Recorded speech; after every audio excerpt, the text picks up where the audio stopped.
Welcome back, Peter. Yeah, good to be back. So this time we're gonna do a shorter book because we did some cramming the last time because I don't know, life gets busy and things. But this one was a nice short one. Yeah, it was, I think, a good recovery book in my opinion. So, yeah. No, I don't know how you found it, but I assume you enjoyed reading it because of how quickly you got through it. But yeah, I also enjoyed it. Like you say, a nice recovery read. All right, so the book is Who Moved My Cheese by Dr. Spencer Johnson. And I'm going to do the usual book intro and then we can start running through it. Cool. Okay. So Who Moved My Cheese by Spencer Johnson is a fable that teaches us, as the subtitle suggests, an amazing way to deal with change in your work and in your life. The story is about 4 characters in a maze and how they navigate the maze to find their cheese. There are 2 mice, Sniff and Scurry, who act instinctively without overanalyzing the situation. And there are 2 little people, Hem and Haw, who are slow to act and overanalyze situations. We see how the different characters handle the different changing circumstances, and along with the main character Haw, we learn the lessons of how to better handle change. Yeah. Any intro thoughts or comments there, Peter? No, I think most of it will touch, I think because of how short the book is, as we go through it, I mean, most of it is not in the intro, but yeah, I think it was just interesting on, I would say, the metaphoric way of him using mice and little people as the comparison. But yeah. Yeah, the overthinkers and the not overthinkers. Yeah. Okay, cool. Then I'm going to start with the intro. So just very briefly on page 3, it's literally like the 3rd page. The first few pages don't actually really have numbers. And it says here, the story of Who Moved My Cheese was created by Dr. Spencer Johnson to help him deal with difficult change in his life. It showed him how to make his changing situation, how to take his changing situation seriously, but not take himself so seriously. His co-author, not of this book, but of a book called The 1 Minute Manager, Ken Blanchard, encouraged him finally to write it down as a book and share it with others. 2 decades later, after the story was created, this book, Who Moved My Cheese, was published. So that's the intro and just a bit of background. So his friend Ken basically encouraged him to create this book. But it was a story that he had, I guess, been telling for a little while. And then... And I think there was something about how he told him the story prior to him encouraging him to write the book. And I think it was I think he told him the story while they were writing the Minute Man, or what the book you said they co-authored, and then... Yeah, the 1 Minute Manager or something like that. Yeah, and then after that, he then was like, have you ever thought of putting this in a form of a book, and encouraged him to do so. Yeah, and the book, as far as I know, it's from 1998, so it's not a new book. Yeah, I guess that's heading towards 30 years old. So, but I mean, in comparison, 1998, I don't know, maybe my brain just works. That doesn't seem like that long ago, but yeah. I agree with you. It doesn't. I mean, some of the books that we've read are much older than that, but but it feels like I don't know. It almost feels like it's a recent book, but it's not. And 30 years is a fair bit of time. Yeah. So yeah.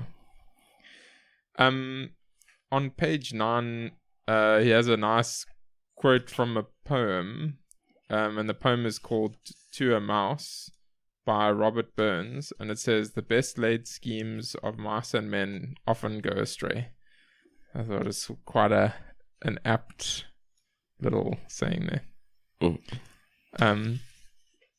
Okay, so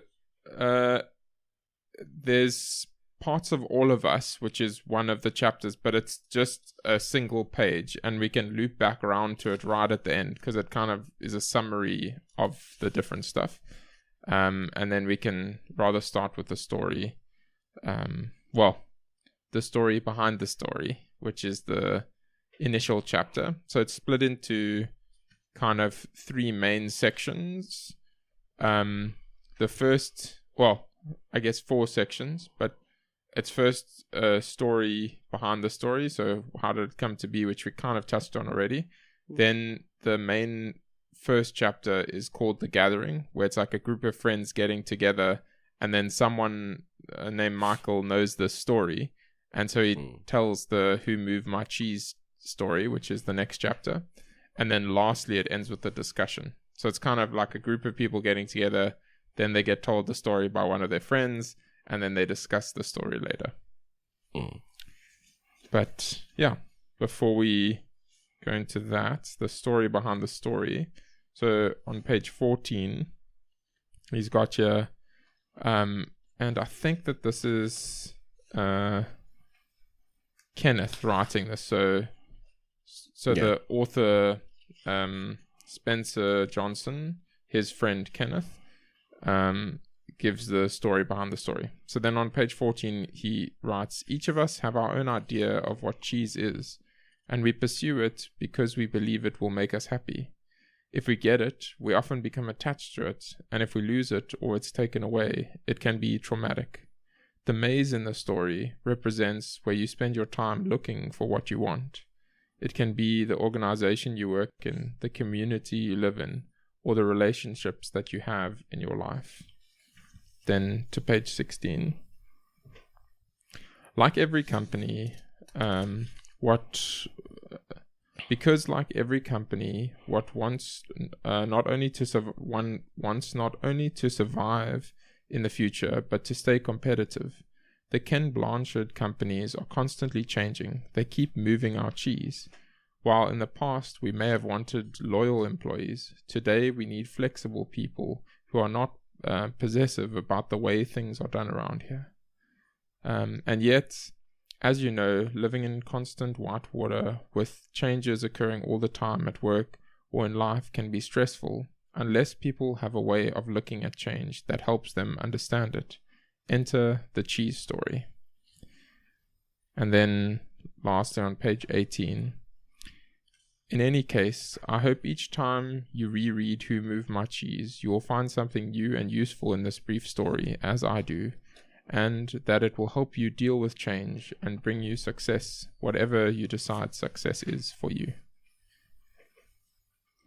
So yeah, I guess there isn't too much to say there other than the metaphor of cheese is just whatever we are pursuing. Yeah. And also an interesting comment about the company thing. I think maybe it doesn't read as well, or I didn't convey it as well as it could have been. But that idea of loyalty versus flexibility, I think obviously there's an aspect of loyalty that's very good, but also that flexibility is really important, because if everything always stayed the same, then at some point that company is probably going to go bust because the world changes around it.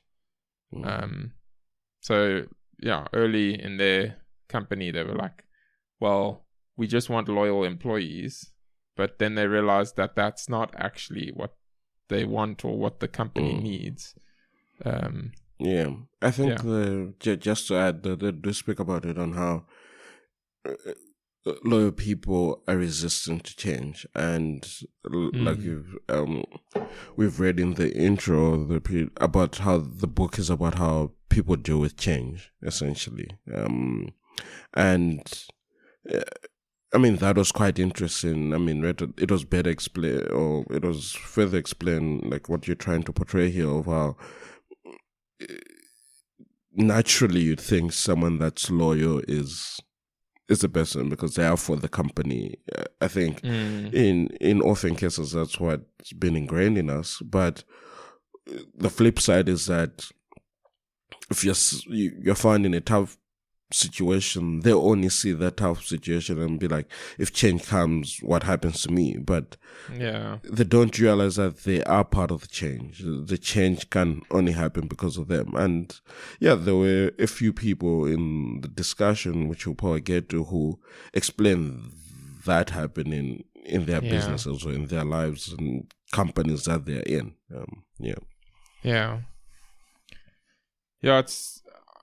It's a nice story that we'll hear, just like the different ways of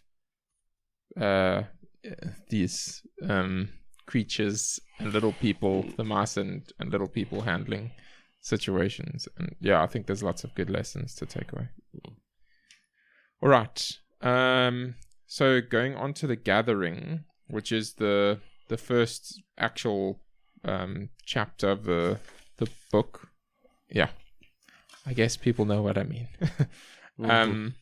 So starting on page 22, basically they list out a bunch of former classmates, and they're all in different situations. Classmates like Angela, Nathan, Carlos, Jessica. And they all realized that although they had gone off in different directions, they were experiencing similar feelings. And it says here, everyone was trying to cope with the unexpected changes that were happening to them in recent years. Then Michael said, I used to be afraid of change. When a big change came along in our business, we didn't know what to do, so we didn't adjust and almost lost it. That is, he continued, until I heard a funny little story that changed everything. Well, the story changed the way that I looked at change, from losing something to gaining something. And it showed me how to do it, how to change. And then on page 23, when I realized the 4 characters in the story represented various parts of myself, I decided who I wanted to act like, and I changed. And then, he basically, the classmates go on to say, please tell us the story. And then that's the start of the story, goes on to the next chapter, which is the start of the story. So, Peter, I don't know if you have any things to add there. There's not too much in that chapter. No, I think there's nothing to add there. Cool. Okay. Then I'm going to go through the story. I'm going to try and go through it as concisely as I can. But I do have a bunch of little points in that. And then we'll chat through it. So this is the actual main story. Who moved my cheese? The story. So that's starting on page 25. Once, long ago, in a land far away, there lived 4 little creatures who ran through a maze, looking for cheese to nourish them and make them happy. 2 were mice named Sniff and Scurry, and 2 were little people, beings who were as small as mice, but who looked and acted a lot like people today. Their names were Hem and Haw. Then the next page. I'm going to kind of just mention page numbers as I go along. But, not super important. So then 26. Every day, the mice and little people spent time in the maze looking for their own special cheese. The mice Sniff and Scurry, possessing simple brains and good instincts, searched for the hard nibbling cheese they liked, as mice often do. The 2 little people, Hem and Haw, used their complex brains, filled with many beliefs and emotions, to search for a very different kind of cheese, with a capital C, which they believed would make them feel happy and successful. 27. The mice Sniff and Scurry used the simple trial and error method of finding cheese. They ran down one corridor, and if it proved empty, they turned and ran down another. Then a bit further down, they got lost, as you might expect, and went off in the wrong direction and often bumped into walls. But after a while, they found their way. Like the mice, the two little people, Hem and Haw, also used their ability to think and learn from their past experiences. However, they relied on their complex brains to develop more sophisticated methods of finding cheese. Sometimes they did well, but other times their powerful human beliefs and emotions took over and clouded the way that they looked at things. They each found their own kind of cheese one day at the end of one of the corridors in Cheese Station C. Then to page 29. As soon as Hem and Haw arrived at the Cheese Station C each morning, they settled in and made themselves at home. They were becoming very comfortable now that they had found the cheese. "This is great," Hem said. "There's enough cheese here to last us forever." The little people felt happy and successful. They thought they were now secure. Then to 31. "We deserve this cheese," Hem said. "We certainly had to work hard and long to find it." And then to 32. As time went on, the mice Sniff and Scurry continued their routine. One morning, they arrived at Cheese Station C, and they discovered there was no cheese. They weren't surprised. Sniff and Scurry had noticed the supply of cheese had been getting smaller every day. They were prepared for the inevitable and knew instinctively what to do. Mice did not overanalyze things. They were quickly off in search of new cheese. Then 33. Later that same day, Hem and Haw arrived at the Cheese Station C. They had not been paying attention to the small changes. Hem yelled, "What? No cheese? That's not fair." And then to page 35. While Sniff and Scurry had quickly moved on, Hem and Haw continued to Hem and Haw. Haw started to get depressed. What would happen if the cheese wasn't there tomorrow? He made future plans based on this cheese. Then to 37. Hem analyzed the situation over and over. Eventually, his complicated brain with his belief system took hold. "Why did they do this to me?" he demanded. "What's really going on here?" Finally, Haw opened his eyes and looked around and said, "By the way, where are Sniff and Scurry? Do you think they know something we don't?" Hem scoffed. "What would they know?" Then to 39. While Hem and Haw were still trying to decide what to do, Sniff and Scurry were already well on their way. They went farther into the maze, up and down corridors, looking for cheese in every station they could find. They didn't find any for some time until they finally went into an area of the maze where they had never been before. Cheese Station N. They could hardly believe their eyes. It was the biggest store of cheese the mice had ever seen. Then on page 40. In the meantime, Hem and Haw were still back in the Cheese Station C, evaluating their situation. They were becoming frustrated and angry, and they were blaming each other for the situation they were in. "Let's go," Haw examined, all of a sudden. Then page 41. "No," Hem responded. "I like it here. It's comfortable. It's what I know. Besides, it's dangerous out there." "No, it isn't," Haw argued. "We've run through many parts of the maze before. We can do it again." Then to 42. "Maybe," Hem said, "we should just sit here and see what happens. Sooner or later they have to put the cheese back." Finally, one day, Haw began laughing at himself. Haw, look at us. We keep doing the same things over and over again and wonder why things don't get better." Then to page 45. Haw said, "Sometimes, Hem, things change, and they're never the same again. This looks like one of those times. That's life. Life moves on, and so should we." A little bit further down, as Haw prepared to leave, he started to feel more alive, knowing that he was finally able to laugh at himself and let go and move on. Hem didn't laugh, and he didn't respond. But Haw picked up a small and sharp rock and wrote a serious thought on the wall for Hem to think about. It read, "If you do not change, you can become extinct." Then on page 47. Haw smiled. He knew Hem was wondering who moved the cheese, but Haw was wondering Why didn't I get up and move with the cheese sooner? Hall became more anxious and wondered if he really wanted to go out into the maze. He wrote a saying on the wall ahead of him and stared at it for some time. What would you do if you weren't afraid? Then on page 49. It took him longer, and it was more painful than usual to get through the maze. He decided that if he ever got the chance again, he would get out of his comfort zone and adapt to change sooner.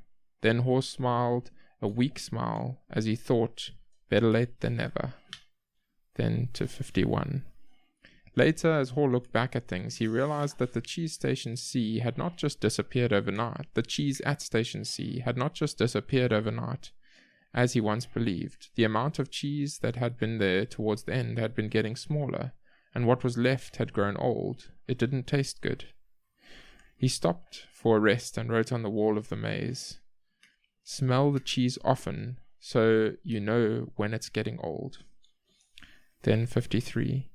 Hall wondered if Hem had moved on, or if he was still paralyzed by his own fears. Then Hall remembered the times when he had felt his best at the maze. It was when he was moving along. And then 55. Hall looked down at the dark passageway and was aware of his fear. What lay ahead? What is empty? Or worse, what if it's empty? Or worse, what if there were dangers lurking? He began to imagine all kinds of frightening things that could happen to him. He was scaring himself to death. Then he laughed at himself, and he realized his fears were just making things worse. Then a bit further down. To his surprise, Hall started to enjoy himself more and more. Why do I feel so good? He wondered. I don't have any cheese, and I don't know where I'm going. Before long, he knew why he felt good. He stopped to write again on the wall. When you stop being afraid, you feel good. Then going to page 59. Hall decided to go back and see if Hem was ready to join him. As he retraced his steps, he stepped down and wrote on the wall, "The quicker you let go of old cheese, the sooner you find new cheese."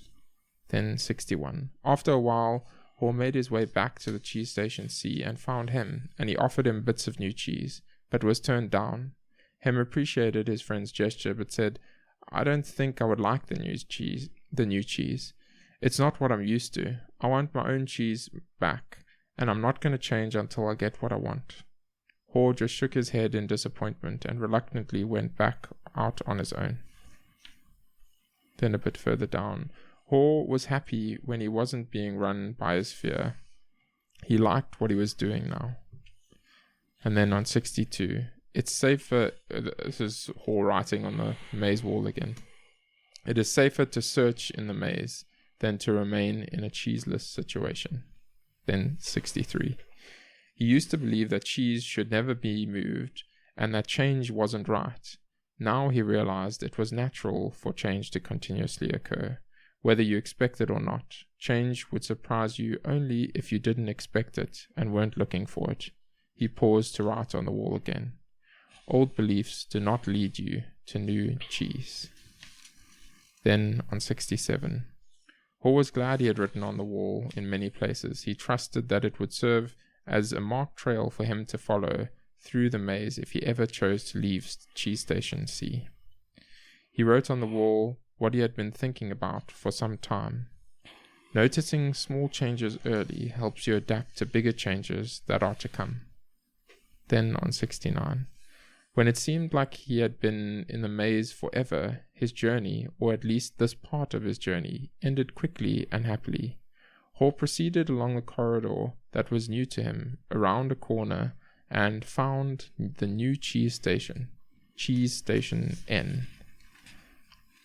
And he saw his old friends Sniff and Scurry.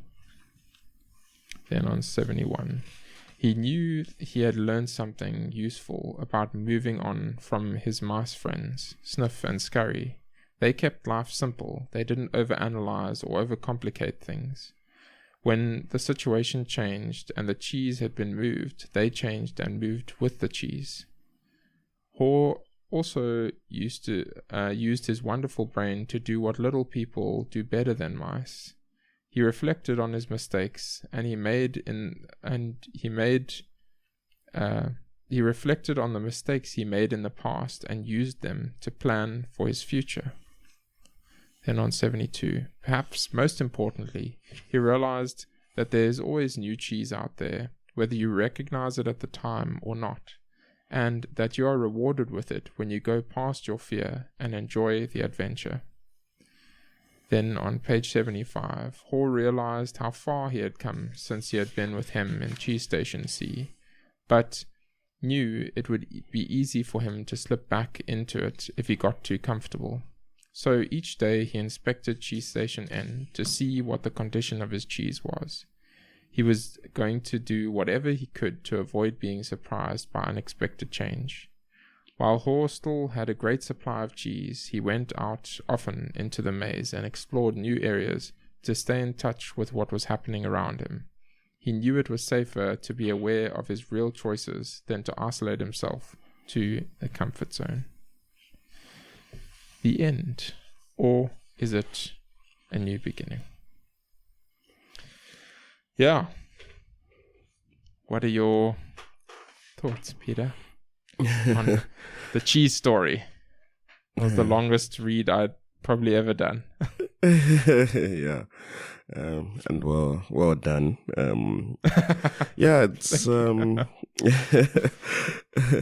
it was information overload, so I'm sure there'll be a lot of things that we miss and whatnot, but hopefully just through you reading some of those things I've sort of gone across, yeah, but for me, just some of the thoughts were, for instance, the entitlement of the little people. I'll frame it in that way, to be like, they found the cheese like everyone else, but they were referring it to as their cheese. Yeah. That was quite interesting, to be like, you didn't work for it, you found it, but yet you have this hold on it, so that was the first thing. Even if they had worked for it, it's true, but it was just interesting. The reason why I'm saying it's interesting is like, it's something that happens where when people naturally expect certain things from either other people or from their employers, when either it wasn't stated that that's the case, and for some reason they just think for the mere fact that they're there, then that should be a given. You see, so that's my way of looking at it. And then after that, it was just, how interesting it was that when it ran out or disappeared, then they became paralyzed by the fact that the situation had changed. They were so dependent on it. Yeah. And again, going back to what I was saying, like, they hadn't worked for it. Like, I don't know. I think that's what really got to me the most. Like, listen, like, this was, I want to say, handed to you, but now you feel, oh, something has been taken away from you. you know? So yeah, that was, and again, like I'm saying, as much as I'm saying, like, it's things that we see, that when something is taken away from people naturally, as they should, but I think in him's case, to the point where he's paralyzed, think, oh, this thing will come back again, to the point where, like, you expect things to go your way so much that you say, I'll stay in this position and not, take yourself out of it. That to me was also very interesting, and I also understand that not everyone is as brave as Sniff and Scurry to just, at the first glance of change, to adapt, in a way. As much as it is encouraged, but I don't think majority of the people are in there. We do, to some degree, need to have that balance of analyzing the situation and how to move on from it. But I think it's vital to understand, or to quickly get to the point to be like, okay, this is what the situation is. What's the next steps to be carried out? Yeah, and I mean, as for Ho, like he stood around, but I think that was pretty much, maybe in my opinion, the biggest lesson, to be like, he battled with change, but eventually, he was like, actually, there's nothing here, and me actually going out to look for the cheese somewhere else doesn't cost me either.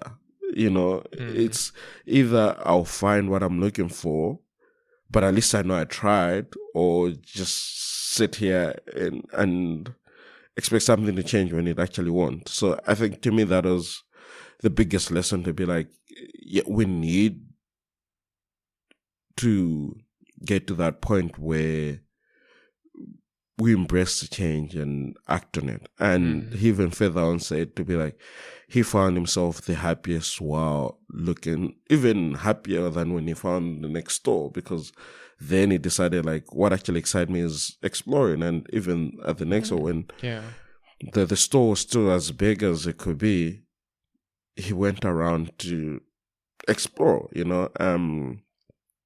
So yeah, to me, that was something, that, and I think it was well put, in the sense that I think we, as human beings, we tend to, how can I put this?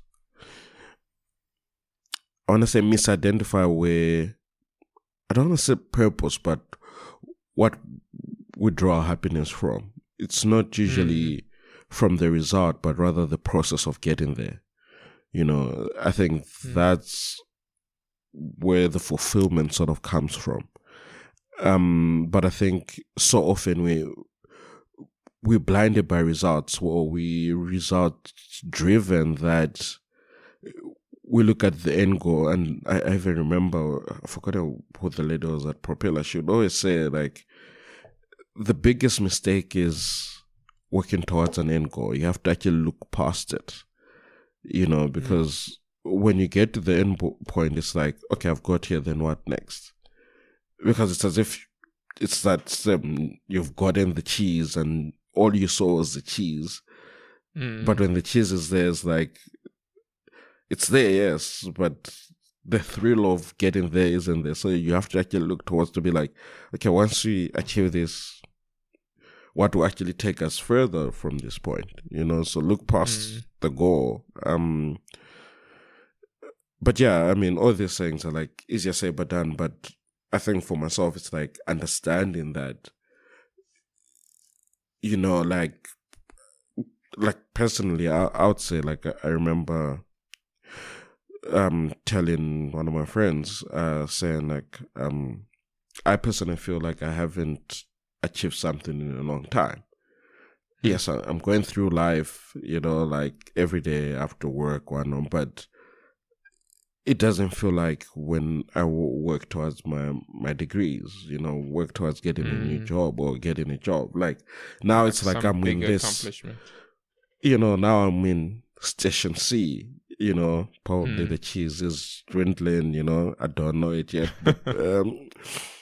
But yeah, and to me it was like, that's why, for instance, I was like, I want to do High Rocks, because as much as, yes, it's probably good for my physique or for my health, etc., but I just felt like I'm longing. I mean, even if I don't do it, it's fine, but I'm longing for that sense of accomplishment, right? Either a bit in me having to sign up and do that, or run a race. That's that, like, that thing where you run and you, like, have to go through mud, and then you run a distance, and then do you have to cycle as well? Or? No. That's it's like the CrossFit running sort of mixture where you run a kilometer, yes, then CrossFit do a is- function. okay, yeah. You do a function exercise. So run a kilometer. So you run a total of 8, and then I think you also are in 8 stations of. Okay. Yeah. So yeah, like to me, it's been that thing of like I feel like. Yes, I'm sure I'm not saying there hasn't been any small wins, but it's like for me, like for so long, I haven't sort of actively worked towards something, like Yeah. pursuing your degree is something you're working towards. Like, so to me, that is like to actually do the race is like I've actually accomplished something, it's not like I'll get anything, but I think just for myself. And it's that thing of where it's me taking myself out of my comfort zone. It's I've never been a runner. Like I'm not. I always joke with I'm not built to run. But it's like, yes, I mean, I might have skipped today, but it's like every Saturday I go. Yeah. And if I'm not, I'm hiking. It's like years ago I would like. That wasn't me. Like my weekends would be like, oh man. Now it's like if you try to do something active on the weekend. Like Yeah. yes, Good. I mean I've gymmed before in the past, but again, even that, it's like I don't have to. You have to force yourself to do it. You have to invoke that change. I mean, I'd be like, I'm not dying. I mean, again, using humans as cheese and change, we are dying every single day, but it's like we don't say it up until we get to it, and if we're very comfortable, we'll be like, oh, nothing's actually happening, But yeah, so I'm rambling on because a lot was covered. That's interesting. Yeah. But yeah, so it's for people that, I mean, even said like there are people that read the book and be like, what you're trying to communicate, they don't see the use of it. To me, I was like, it actually highlighted things. And again, I think you and I always say this, like, it's not like they're introducing new things we don't know, but it's like when you sort of read it out and you see it like your perception about it, either your focus shifts to now honing on whatever that is, and like it was similar to this. So like you read it and you're quite intrigued to be like, that's how I behave, and you also seeing what they're saying to be like, you should and you shouldn't do this, and yeah, like the whole thing of adapting, like it's another thing. Most people don't like change, and people will stand by it, like, I don't like change, yada yada yada. But it's like, until they're on the other side of it. What are you robbing yourself by adapting to change or to even explore? Yeah, no, I mean, even like I was speaking to someone and it was quite, I think this morning, it was quite interesting to be like, we're talking about, so he's lived like in a different country before, and he was speaking to me in the perception of that I live in a different, and he was just kind of explaining that, we're discussing how when you grow up in a certain community or certain country, you are so used in how things are done in a certain way, and you sort of conform to that. But the moment you go elsewhere, you kind of be like, I never thought of this as being a possibility. You're like, oh, that's the thing. And if you're a creature of habit, if you don't want to move with it, I know that's a very bad example to be like, I'm not saying that the cheese in whoever's home countries runs out. Maybe in some cases it does, and you sort of move to find, let's say, and we look at it as greener pastures elsewhere. And we're looking at it in the sense that the funny thing is, like, whenever you leave your home country and in a different country, people always have this perception of your life is like X times better. Yeah. But you sort of experience the same things that people experience in your home countries. Yes, they might be different, but again, that's when that exploring goes. It's like, for the mere fact that you left, you open up a new world of possibilities that also comes with its own problems that you can never understand up until someone either communicates those things to you or you experience them. And that's only done if you actually take that leap of faith to actually explore, leave your home base, go elsewhere.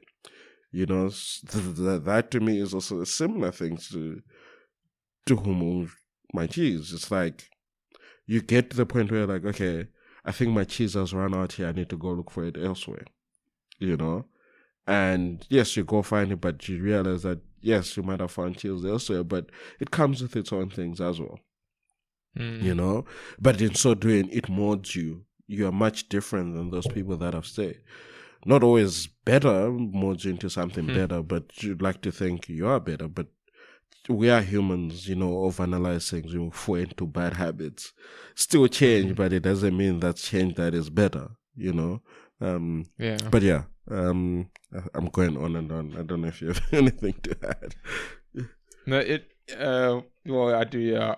Interestingly, I was speaking to my dad just before this, and then he often asks, "Oh, what book are you doing?" And then I said, "Oh, Who Moved My Cheese?" So he said, "Oh, that book," and he had, I think, read it quite a while back, and then friends of ours had also read it, and we used to spend a lot of time with them when we were younger. And then this book apparently is the book that, like, triggered or did the final push, I can't remember, to make them move overseas. And so that, because of seemingly in large part because of this book, and it does seem like they found some cheese that hopefully they enjoy there. But it is interesting, and I don't think it's necessarily better or worse. Like, I really like South Africa, probably will stay in South Africa, but both in our normal life, in our relationships, in our work life, all of those things, we all have stuff that we want to do or achieve or this or that,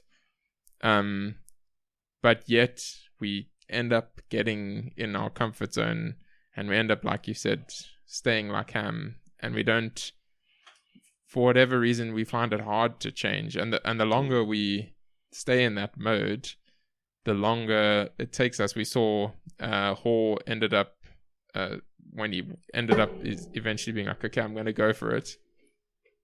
It was quite difficult in the beginning, and he found it almost like painful to start and quite scary at times and that. And then eventually he realized, like, oh, okay, it's actually not that bad. Like, it's, I think, the same reason why once we finish with university, hardly ever do we end up going and studying again or doing another course or this or that, unless we're forced to by our company, which is interesting, and obviously it's sad as well in another sense, because it's difficult to learn new things, but it's also you get there's a lot of reward in it as well, and you grow as a person. So I think it's a really helpful book to sort of shake us out of that. And towards the end of the book, they also talk about how the story is helpful in the sense that normally we want to stay fixed and comfortable in that, and the story like this makes us realize we don't want to be like Ham. We don't want to be so stuck in our ways that we end up just sort of staying in the same state and wanting things to just be gifted to us, but rather we want to be the type of person who is able to adapt with change and sort of see, oh, okay, maybe things are changing in a way here, like, let me start adjusting and starts trying out new things and that, so that we don't get caught off guard and so that we don't end up stuck in our ways. So I think it's a nice lesson in that way, a nice fable, because it helps us realize what we don't want to be, even though it doesn't necessarily tell us exactly what we should pursue or this or that, because that will be different for everyone. It at least shows us more clearly where the danger lies in the normal things that we do day to day. So I think just kind of being prepared for change and looking at, as we learn different things about ourselves, kind of like Horde did as well. He wrote down these little notes of like, okay, like that's a good point. And like you said as well, often we read books like this and hardly anything in the book is new. But they are often helpful reminders or helpful reframings that make us think or approach things in a different way, or as you put it, they put our focus on something in a way that's needed, where we maybe in work we trying to just do our thing and keep going, and actually we need to take a step back and reevaluate and look at, okay, how can I, and it doesn't have to be changing jobs, it can be changing jobs. It can also just be, how can I do something different in my own current job at the moment? Or in relationships, it might be changing relationship, as they say, or it might be, they say later in the book, or it might be just trying to look at your relationship or approach your current relationship in a different way. And that can be like a romantic relationship or friendships and things like that. And so it's good, like you say, to even just start taking steps, like saying, okay, I feel a bit stuck, and the answer is not, okay, therefore I need to go and achieve greatness. It might just be as straightforward as saying, like, okay, let me sign up for a race, like I've always wanted to do it, and it'll push me a little bit, and that'll be something different and new. Maybe you meet some new people, become a bit healthier, whatever the situation is, but not getting stuck in our ways. And then the last comment, maybe before we read the last section, is I really like the mice versus little people contrast with it's almost like the not so smart person and then the smart person. And often we are like, we want to be like the smart person. But the thing that we don't, there's another YouTuber that also I used to watch him every now and again because he did math content. He's named The Math Sorcerer, I think. And now he sort of does these motivational talks and things like that. And I watch them every now and again. And basically is one of the themes he every now and again says is like, yes, maths is hard and this and that. But actually, the people that end up being successful in life are the people that aren't the super smart mathematicians and things, because they don't end up overthinking things. They just take one step and then the next step and then the next step, and the next thing you know, they've achieved something. Whereas like if you have a very analytical brain, sometimes you'll overthink things. And I find that as well with myself, not to put myself in the smart category, but I find myself, if I want to build something or make a little app or something like that, then I'll overanalyze, like, okay, which is going to be the right place to deploy the app? What's the right security measures? All of these things. And they're all good questions, but like, just make a decision. Like, most of the options are going to be decent options.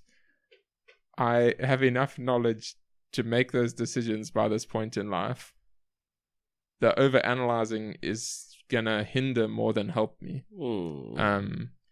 And I thought that's it's a helpful reminder, and it's also nice to see how different characters have their places.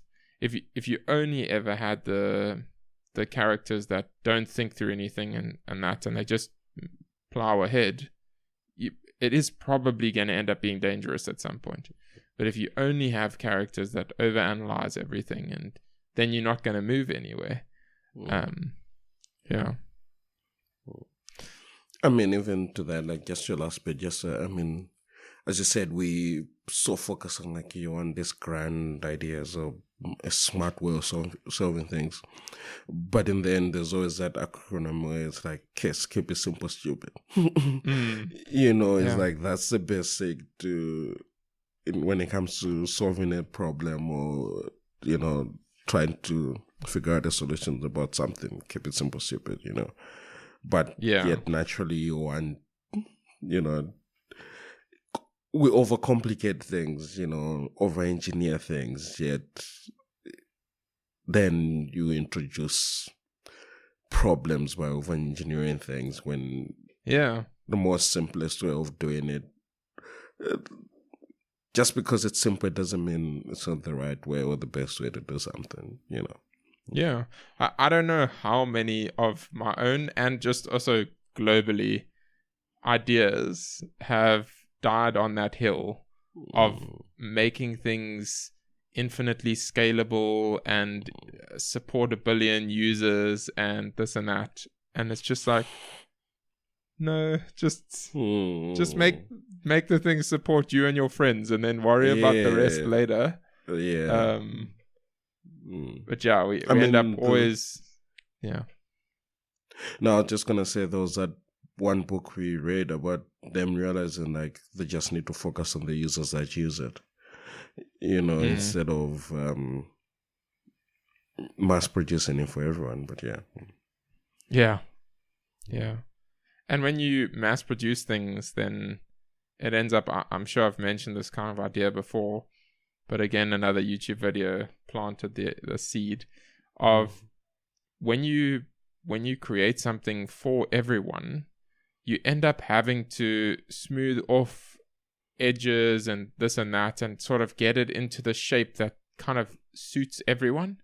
But the fact that it suits everyone means that it doesn't really suit anyone because it's just too just trying to cater for whatever the average is of human wants and desires. And there is no real straightforward average human. Like, we all have different things that we enjoy and different things that we struggle with, and it's like I think right at the end we should talk about AI a little bit, because this whole situation reminded me of AI and in the software industry change and that. But something related to that is that I've been very absorbed with AI and how it's changing everything and this and that. And then I speak to some people and they're not using AI at all. And it's an interesting thing, because I think in some ways it's good and in some ways it's dangerous and that. But then I speak to other people and then it's not even AI that's the problem. It's struggling to just use a computer. Like, especially the older generation and they'll struggle to use a computer, and I'm over here worrying about AI overtaking everything and doing this, and what about my job and all kinds of things. And then there's this whole other side of the spectrum that and we're all different and we need different things, and change means different things for us. It's an interesting thing. Humans. Yeah. Should we quickly run through the last chapter? Yeah. Okay, so the last one is a discussion later that same day. So on page 77, when Michael finished telling the story, he looked around the room and saw his former classmates smiling at him. In 78. Then Angela asked the group good-naturedly, "So, who were you in the story? Sniff, Scurry, Hem, or Haw?" And then page 79. So they go and chat a bunch about, I'm this person, that person, and that, and I'm going to skip over that part. And then Nathan pops up and he says, maybe that's the whole point. Change happens to all of us. And then on 81, Michael said, when I first heard the story, I loved the question, what would you do if you weren't afraid? And then page 83, Frank offered, what I got out of the story is that I tend to take myself too seriously. I noticed how Hall changed when he finally could laugh at himself and what he was doing. And then 84. Well, Michael, it was a nice little story, Richard the class skeptic said, but how do you actually put it into use in your company?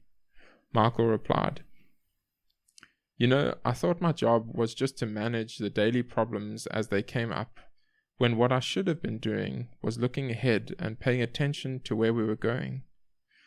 Laura said, so you were managing when you needed to be leading. Exactly, Michael said. When I heard the story of Who Moved My Cheese, I realized my job was to paint a picture of new cheese that we would all want to pursue, so that we could enjoy changing and succeeding, whether it was in work or in life. Then a bit further down, I saw we had every one of the 4 characters in our organization.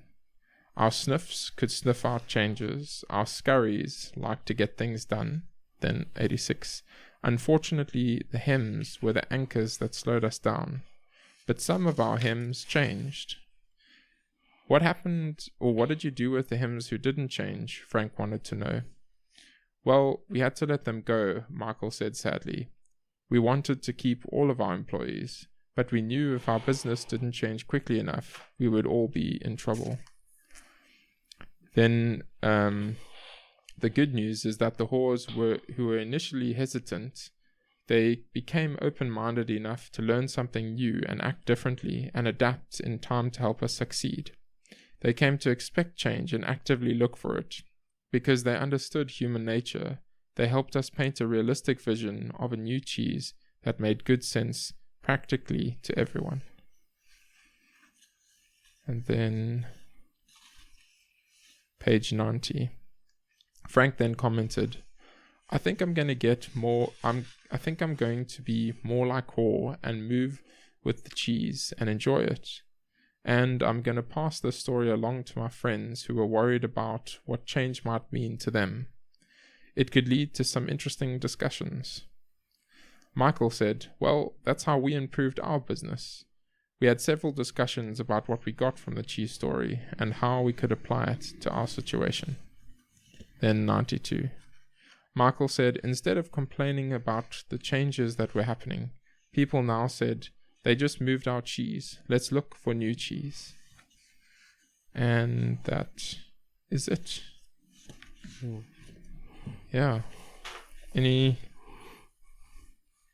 last thoughts there, Peter? Yeah, I think, we spoke about a lot in the previous week, but another thing that sort of stood out and something that I tie out to this is the whole, you cannot find new cheese if you're still holding on to old cheese, and I think that's another struggle that we as human beings have, is letting go, and sunk costs. Yeah, you like you said, you feel like you've overinvested in something. You've been there for so long. You don't want to see things change to something that you don't recognize at all. But that blinds you from seeing what that might bring, or and yeah, it's. I said this in the beginning. The whole thing of where I was saying they identify all 4 people in their company, but the sniffs saw the change miles ahead. The scurries were happy to implement. The Haws, it took time, but eventually got on board. But the hems were just still holding on to what things were. It's the same. That reminded me of the Kodiak story, how digital photography was first presented to them, but they didn't realize what it is they were selling, that they were selling how to keep memories, not really film and printed images, when it wasn't really what their business are about. And they rejected that, and they fell off, and other companies took off based on an idea that they had, or an industry where they're dominated for so long. But that's exactly that. You get people that, in this book, how they're like, they used to sell, I think it was copies of encyclopedias, and they were highly priced, and they were told, digitize this, you sell more, you reach more people. But they're like, no, we'll keep it this way because then the people get more commission and whatnot. But in the long run, that wasn't sustainable. So it was working at the time, making lots of money, but in time, change happens.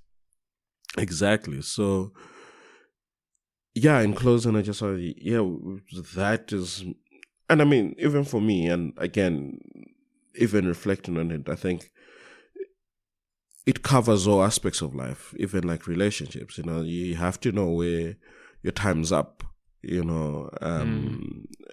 it platonic relationships, romantic ones, or just even relationships with your company. You need to get to the point where like, okay, I need to let go. I've outgrown this place. My cheese is moving. The cheese that I once found in Station C has grown old and is running out. Let me move over to new cheese. It's just said than done, but I think we need to continuously adapt. Yeah. Yeah. I think the continuously adapting is one of the main takeaways, and just learning to be okay with it. That the change is the natural thing. We often think that change is not the natural thing, but as with most things in life, if we just let them be, then things will just decay. We have to put work in, and sometimes that work is, okay, work on the thing that you were working on before, and sometimes it's, okay, let's change completely because things are going from old school analog things to digital, or whatever the case is. Yeah. I'm gonna quickly touch back on chapter 12. On page 12, the parts of all of us, to just read through again at a high level. I think pretty much everyone has the idea by now, but it says parts of all of us. Sometimes we may act like Sniff, who sniffs out change early, or Scurry, who scurries into action, or him, who denies and resists change as he fears it will lead to something worse, or Haw, who learns to adapt in time when he sees changing can lead to something better. We all share something in common, a need to find our way in the maze and succeed in changing times.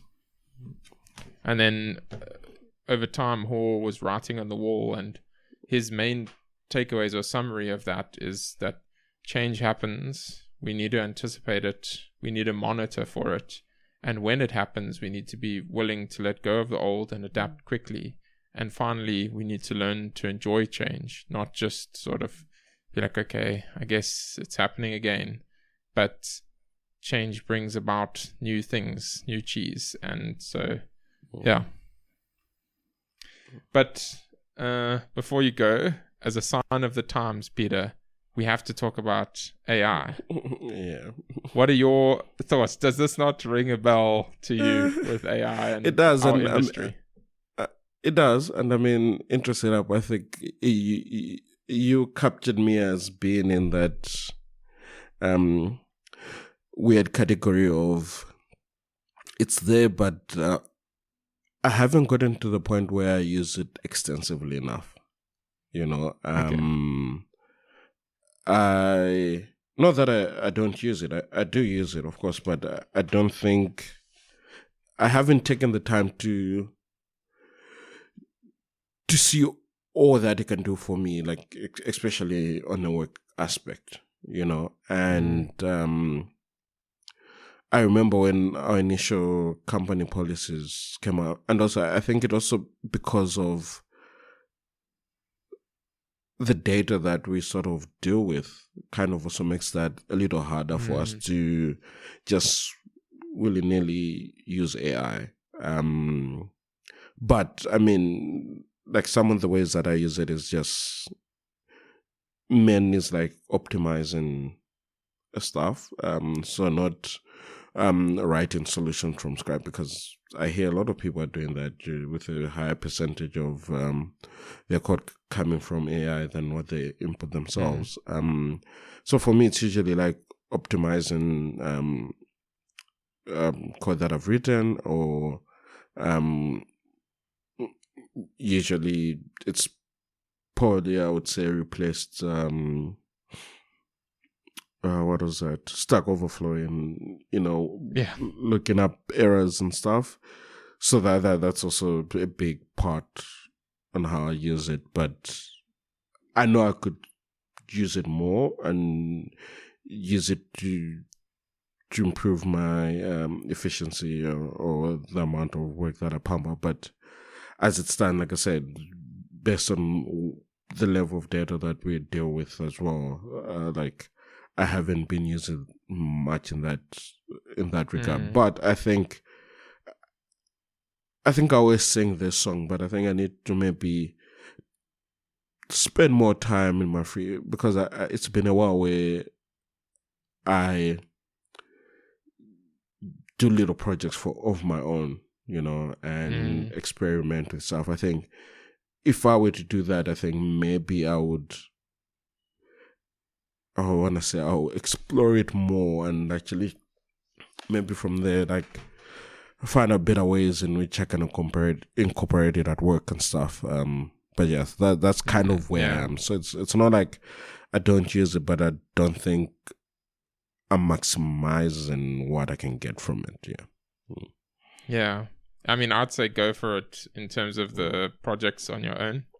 In terms of the actual overall thing, I think software development has changed drastically in the last couple months because of AI. I mean, over the last couple years as well, but especially over the last couple months as the more agentic things have come into play. And it's fascinating because I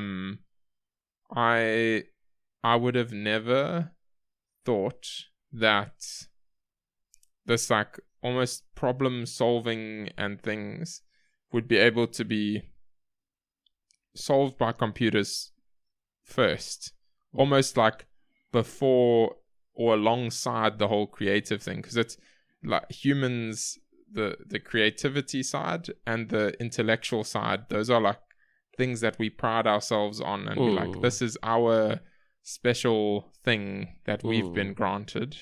And in some ways it is the thing that we've been granted as humans, but it turns out that some aspects of it, maybe all, but definitely some, are not as difficult to, and there's not like super magical, clever solutions that we needed to create to solve them, and that's maybe downplaying it. The solutions that people have created, I don't fully understand, and they are quite fascinating, and there is a lot of engineering that goes into them. But at the end of the day, a lot of it is just chucking more and more data and more compute at sort of different algorithms, some of which have been around for a good 50 plus years. And somehow they're now able to basically speak fluent English and solve quite complicated programming problems and help with drug discovery and protein folding and all kinds of incredible things that, I just would have thought would be some of the last things to be automated. But it turns out that that's not the case, and I wouldn't say completely, but definitely I'm sniffing a change happening. And it's fascinating to just see and I guess try and just move with it and figure out what does the future look like. And it might turn out to be like radiology, where as far as I understand, long ago, 20 years ago, there was things where it's like, okay, we could probably automate this because image recognition and stuff like that's starting to get a bit better. And it turns out still to this day, that's not been completely rolled out. I don't even know what the reasons are. Some of them probably legal, ethical, things like that, and medical, the whole medical field just being a difficult one to move quickly in because of all kinds of regulations and sensitive data and stuff. And it might also just be a technical thing where it might just not be as easily solved, or there might be lots more aspects to it than the initial thoughts of like, oh, it's simple to automate, just put an AI model in and train it on the data and it'll be better than humans. But at some point it does seem like that will happen, and it's going to be interesting to see how quickly that happens with programming, or if for some strange reason it just hits a wall and we don't know which way it's going to go. But it's definitely something where we have to be willing to change if the change is happening, and there has definitely been some change. But also to not like, we are humans and we do have the ability to think, so to not just blindly be like, okay, I'm gonna let AI do everything now because it looks like it can do some clever stuff. And and then also trying to balance all of that with still learning and trying to grow, and that it's a difficult challenge, I would say. But I think chances are reasonable that it can turn out for the better. And either way, whether it's for the better or for the worse, things are changing. But so we need to, I think, try and take steps for ourselves to say, okay, how can we make it for the better? Interesting times ahead. Yeah. What are your very interesting times? What are your concluding thoughts, Peter? No, again, we always say this: if you can give it a read, very short read, you probably can read it in one sitting. And again, just be open-minded and open to change. I guess be adaptive. Let go of old cheese to make room for new cheese. Interesting book. Would recommend it. Yeah, I also really enjoyed it. Would definitely recommend. A nice, easy read, but worthwhile one. Yeah. Cool. Thanks, Peter.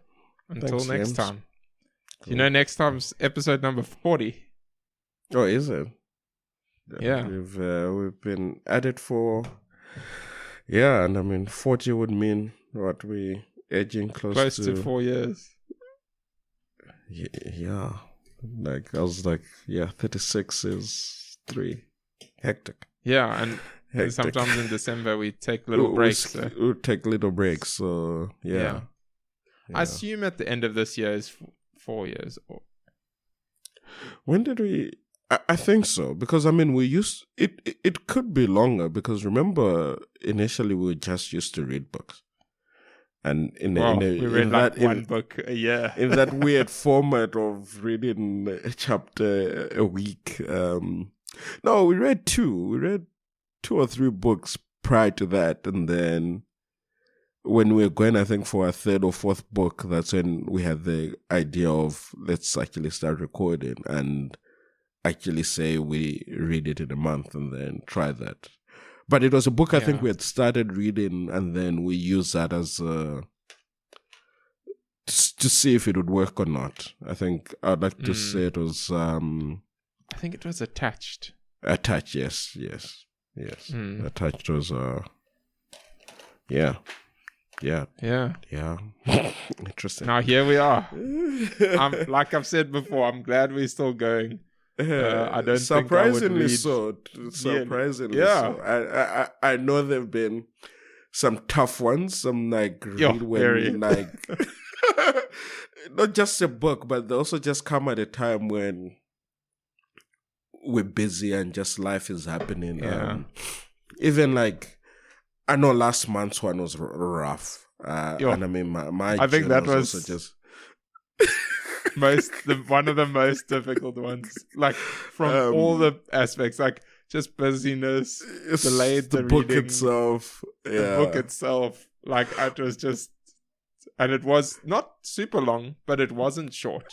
But funny enough, we spoke through it well, as hard as it was to get through it. But when you got a deadline, you figure out a way to make it work.